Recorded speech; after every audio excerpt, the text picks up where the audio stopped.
Look at a modern factory floor. Dozens of robotic arms, conveyors, and sensors are moving at the exact same time, performing completely different tasks. If it looks like chaos, think of it less like a factory and more like a busy commercial kitchen during a dinner rush. In a kitchen, things stay organized because of one rule. The head chef calls the shots, and the individual prep stations only speak when they are spoken to. The grill cook doesn't talk to the pastry chef. Every piece of information flows directly through the person in charge. This exact same system is what runs the factory floor. It's a standardized set of rules for machine communication called Modbus. In Modbus terminology, the chef is the master, and the machines on the floor are the slaves. Mastering Modbus is really just understanding how this industrial head chef gives orders and gets updates from the workers. So, what specific information is the chef actually asking these machines to provide? The first type of data is the coil. It's the simplest possible question, a binary choice that only has two answers, yes or no, on or off. If the chef asks, "Is the grill on?" the station sends a 1 for yes or 0 for no. But sometimes the chef needs more detail. Modbus uses registers for specific measurements, like finding out the baking oven is exactly 350 degrees.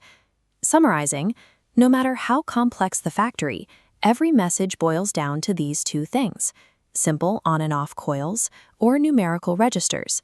Now that we know the language, we have to look at how the chef's voice actually reaches the cooking stations.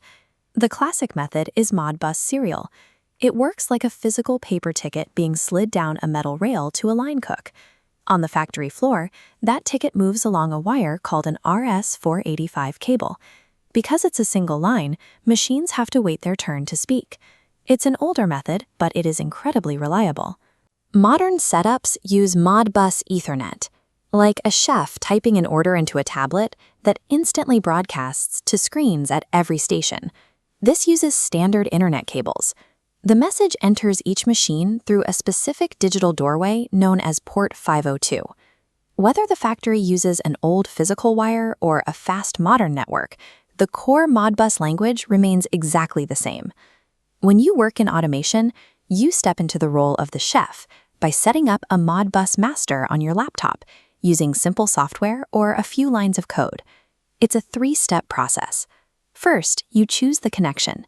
Are you speaking over a physical serial wire or the Ethernet network? Second, you target the worker. You input the unique ID number or IP address of the specific sensor you want to talk to. Finally, you ask the question. You use a function code to tell the software whether it's looking for an on and off coil or a numerical register. When you hit read on your laptop, the exact temperature of a machine from across the factory jumps right onto your screen. Modbus isn't a mystery. It's a straightforward system of a boss asking workers for updates, making industrial automation accessible to anyone with a little curiosity.